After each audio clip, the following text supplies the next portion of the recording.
নমস্কার বন্ধুরা, আমি doctor Sourav Biswas, BHMS homeopathic general physician practising in Howrah town. আজকে যে টপিকটা নিয়ে আপনাদের সামনে আমি আলোচনা করব সেটা হচ্ছে হোমিওপ্যাথি ওষুধের কি সাইড ইফেক্ট হয়।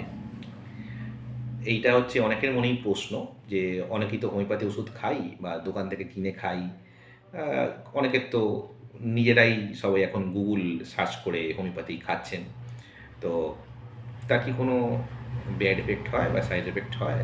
এইটা আমার আজকে আলোচনার বিষয়। এটা অনেকের মনেই প্রশ্ন, সাধারণ প্রশ্ন। তো ভিডিওটা শুরু করার আগে একটা কথা বলে রাখি, প্রতিটি ক্রিয়ারই সমান ও বিপরীতমুখী প্রতিক্রিয়া বল কাজ করে, এটা আমরা জানি, তাই তো? এই সূত্রটা তো এই সূত্রটা ধরেই বলি, হোমিওপ্যাথি ওষুধ খেয়ে যদি রোগ কারুর সারে, তো অবশ্যই সেই ওষুধের এফেক্ট আছে, তবেই তো রোগ সারছে। এত হোমিওপ্যাথি ডাক্তার ভারতবর্ষে রয়েছে, বিভিন্ন প্রান্তে তারা প্র্যাকটিস করছেন।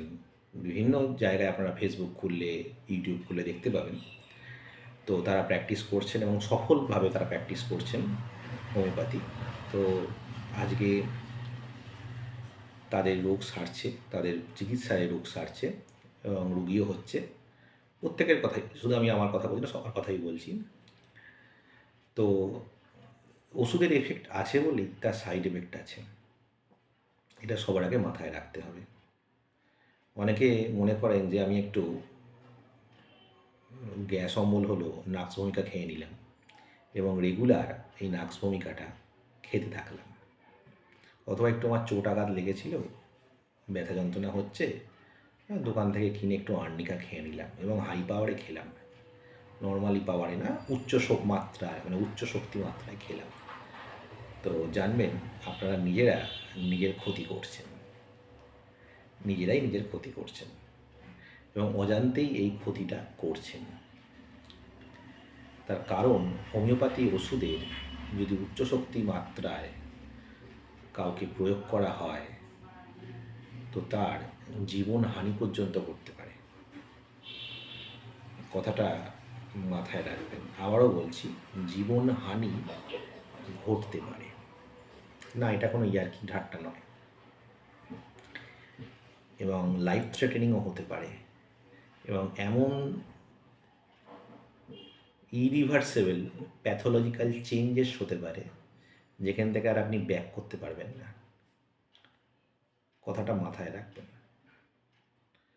তাই হোমিওপ্যাথি ওষুধ প্রয়োগ করার আগে তার সম্পর্কে যথাযথ জেনে, এবং উপযুক্ত পদ্ধতি আছে তার, এবং সেটা একজন রেজিস্টার্ড হোমিওপ্যাথি ডাক্তার তিনিই জানবেন, যিনি কোনো হোমিওপ্যাথিক মেডিকেল কলেজ থেকে পাস করে বেরিয়েছেন, তিনি একমাত্র জানবেন। তো অবশ্যই বলবো, হোমিওপ্যাথি ঔষধ খাওয়ার আগে আপনারা কোনো অভিজ্ঞ হোমিওপ্যাথি চিকিৎসকের পরামর্শ আগে নেবেন। নিজেরা দোকান থেকে কিনে ওষুধ খাওয়া, বা অমুক লোক বলে দিল, বা একটু গুগল সার্চ করে দেখে নিলাম যে এই রোগ হয়েছে আমার, তো একটা মোটামুটি একটা ওষুধ কিনে আমি খেয়ে নিলাম, ঠিক আছে, একটু হাইপারই খেলাম, কী আর এমন এসে যায় না। ঘটনাটা সেটা না, ঘটনাটা অনেক গভীরভাবে ভাবার বিষয়। দেখা গেল কোনো হোমিওপ্যাথি ওষুধ আপনি উচ্চ শক্তি মাত্রায় দীর্ঘদিন যাবৎ খেয়ে যাচ্ছেন। আমার এটা অনেক পেশেন্টই আছে যারা নিজেরাই হোমিওপ্যাথি চিকিৎসক হয়ে উঠেছেন। এখন ইন্টারনেটের যুগ, গুগলের যুগ, একটু ইন্টারনেট ঘাঁটলেন, বা আপনার পরিবারে কেউ হোমিওপ্যাথি ডাক্তার দেখিয়েছে, তার প্রেসক্রিপশান নিলেন, তার রোগ আর আপনার রোগ এক, তো আপনি সেই প্রেসক্রিপশান থেকে ওষুধ দোকানে গিয়ে কিনলেন এবং আপনারা সেই ওষুধটা খেয়ে যাচ্ছেন। জানেনই না সেই ওষুধের কী এফেক্ট হয়, তার কি সাইড এফেক্ট হয়, এবং ওই উচ্চ শক্তি মাত্রাটা কতটা আপনার জন্য ক্ষতিকর হতে পারে, এটা মাথায় ভাববেন। কারণ আমরা হোমিওপ্যাথি ওষুধ খেয়ে রোগ না সারলে প্যাথির দোষ দিই, তাই তো? হোমিওপ্যাথির দোষ দিই যে হোমিওপ্যাথিতে রোগ সারছে না, কিন্তু ভুলটা আমরা নিজেরা করছি। মনে রাখবেন কথাটা। যাই হোক, ভিডিওটা ভালো লাগলে অবশ্যই একটা লাইক অ্যান্ড শেয়ার করবেন। হোমিওপ্যাথি সম্পর্কে আমি অনেক কিছু তুলে ধরবো আমার এই ইউটিউব চ্যানেলটার মাধ্যমে। ভিডিওগুলোকে ভালো লাগলে আপনারা একটু লাইক করবেন, অবশ্যই আপনারা পাশে থাকবেন।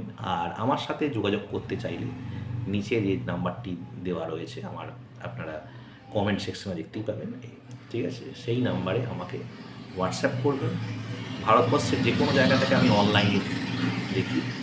আমার অনলাইন ফিস খুবই কম, মাত্র 200 টাকা ভারতীয় মুদ্রায়। তো আপনারা চাইলেন আমাকে যে কোনো দিন যে কোনো সময় হোয়াটসঅ্যাপ করে, আমার যে নাম্বারটা দেওয়া রয়েছে ওটাই আমার ইউপিআই নাম্বার, ওখানে আপনারা পে করে দেবেন, পে করে স্ক্রিনশট পাঠিয়ে দেবেন। তারপর আপনাদের সমস্যাগুলো আপনারা তুলে ধরবেন, আমি সময় মতো আপনাদেরকে রিপ্লাই করে দেবো। তো আজ এ পর্যন্তই, আবার হাজির হব একটি নতুন ভিডিও নিয়ে। আজকের পর্যন্ত এ পর্যন্ত, নমস্কার।